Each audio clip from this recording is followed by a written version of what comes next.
Okay, 7:30, just got done milking and dealing with milk. This is a warm gallon of fresh raw milk. If you are making this with cold milk, warm it up. It's about 90 degrees Fahrenheit, I'd say, 80 to 90. And this works best to start it in the evening. I don't suggest you start it in the morning because it's gonna sit about 12 hours overnight. And then it's gonna sit about 6 to 8 hours when it's strained. So it's not good timing to start it straining overnight because you end up with too dry of a cheese. So to this warm gallon of milk, we're gonna add some culture. I have not had success doing this with a natural culture, so I use a mesophilic culture. You can use 1/8 of a teaspoon of a mesophilic freeze-dried culture. And then save some of the whey from your batch, and you can use that whey as a starter. Sometimes it's called back slop or mother culture, but you, last time I made Quark, was 28, and I saved some of the whey from it. The whey is good for 2 to 3 weeks, so as long as you're making cheese every 2 to 3 weeks, you can just continue saving whey from a new batch to keep fresh whey, and you can keep those freeze-dried cultures going so much longer because freeze-dried cultures are expensive to buy. So we're gonna add 1/4 cup of this and then just 2 drops of rennet. It's okay if you accidentally get a few drops of rennet, but really try to just do 2.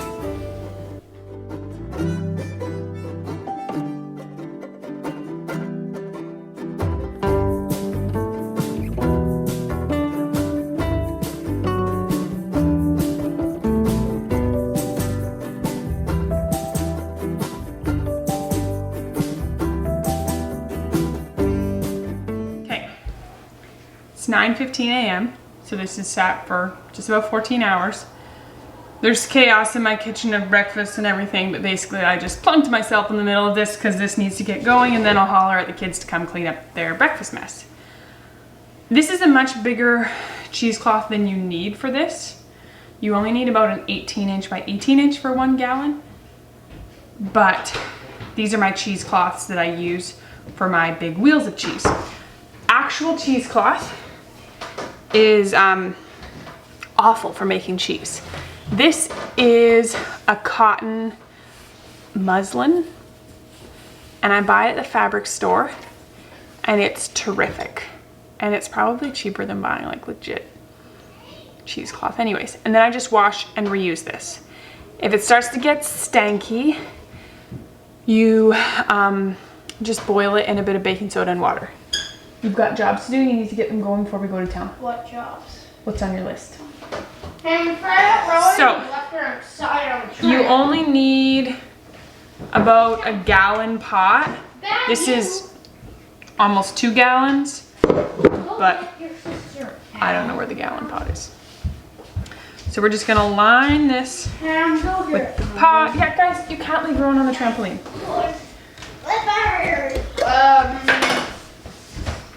Okay, I'm doing a video right now, guys. What time do we have to go? About 11. Okay.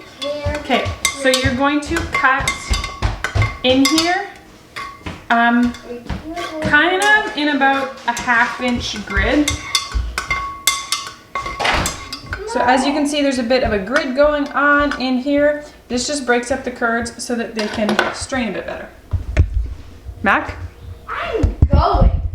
Don't argue with me, okay? So then I just take my cheese pot. Come on.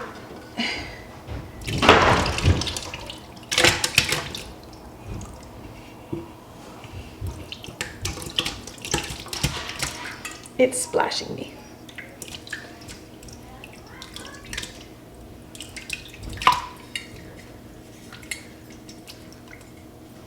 Okay, you can get a spatula and get the pot, the bowl, the jar, but I'm not worrying about that right now. Okay, and what we're gonna do is we're gonna take 4 corners here and we're gonna tie them up. And then we're gonna hang this. And this is gonna hang for like 6 to 8 hours. I hang this, so I hang this on a knob in my kitchen. You can hang it from a pot rack, from upper cabinets, from basically you just have to MacGyver something so that it can hang and drain for about 6 to 8 hours. So within that time frame, like 6 hours is a softer cheese, 8 hours is a firmer cheese. However, if you are doing a big batch, like a 3-gallon batch, you're probably gonna be looking at the longer end of the time frame versus the shorter end of the time frame. So it's hanging out here, and my family is fairly used to this and having to open cabinets with cheese attached. Now, the whey, you're gonna immediately have a bunch of whey coming out here.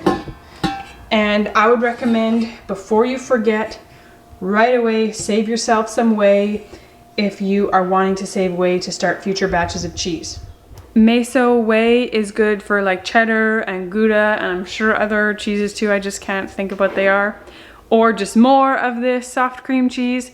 So it's definitely versatile to use, and if you're making cheese at least a couple times a month, it's well worth your time to save it. If you don't make cheeses often but you still want to keep saving it, you can freeze it in like ice cube trays or like a yogurt container or whatever. I would recommend ideally doing it in quarter cup sections or whatever, because that's how much you use for a gallon of milk. Hi BB, did you get an apple? Yeah, no, just pick an apple. Were you picking apples? I picked a huge one with the size of this. Can I see your apple? I picked one bigger than this pancake. Oh wow. Is this your apple? Max saw one bigger than 2 of these pancakes. Oh, So yummy. Once again, it's chaos in my kitchen, but what else is new? It's 5:45. I totally left this cheese for too long. My options are that I can just stir in some of the whey to soften it up if I want, or I'm just gonna have a firmer cream cheese. I'm not making cheesecake with it, it's just gonna be for eating. So we're probably just gonna have a firmer cream cheese.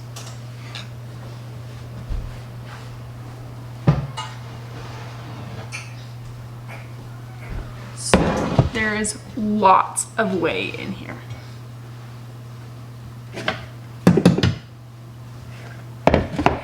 So there's almost 3 liters of whey in here. I didn't save any because I already have some in the fridge. It's really fresh, so I'm not keeping any.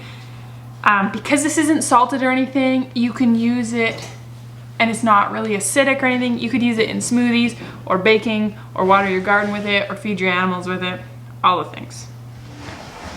Here we have, so the center is still pretty soft, and the outside is a lot drier. Normally, if I would be home all day, I would be in town. What are you doing? Did you dump out your clothes? Rascal. I would have given this a stir at some point,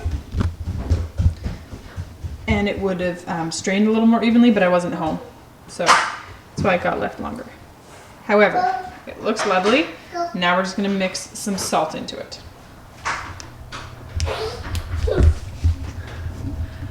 The salt has a couple purposes. It's for flavor, yes, but also salt is a preservative, and this soft cheese will keep for like a good 2-3 weeks in the fridge easily. So definitely salt it unless you're gonna use it like instantly, but just salt it, okay? Just salt it. Salt, it's not bad. Salt is lovely. I just love salt.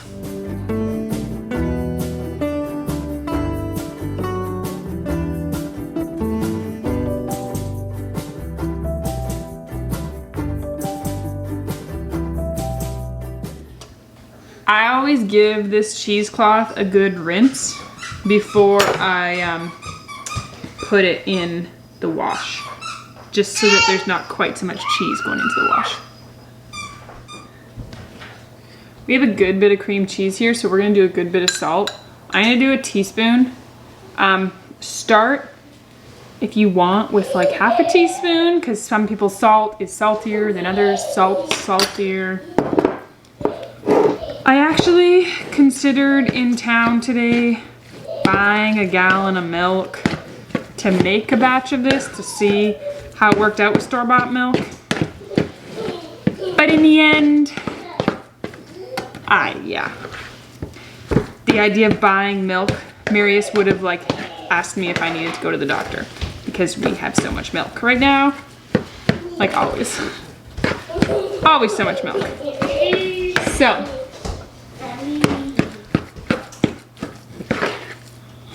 So this is not as creamy as like your standard block of cream cheese. It is lighter. Let's look at this here. However, it is very nice and soft and spreadable. It tastes delicious. I highly recommend adding some herbs into it.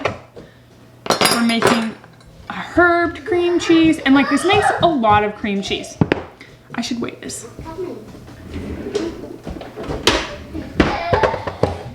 Okay, how much are we gonna guess this container weighs? Probably like 8 ounces.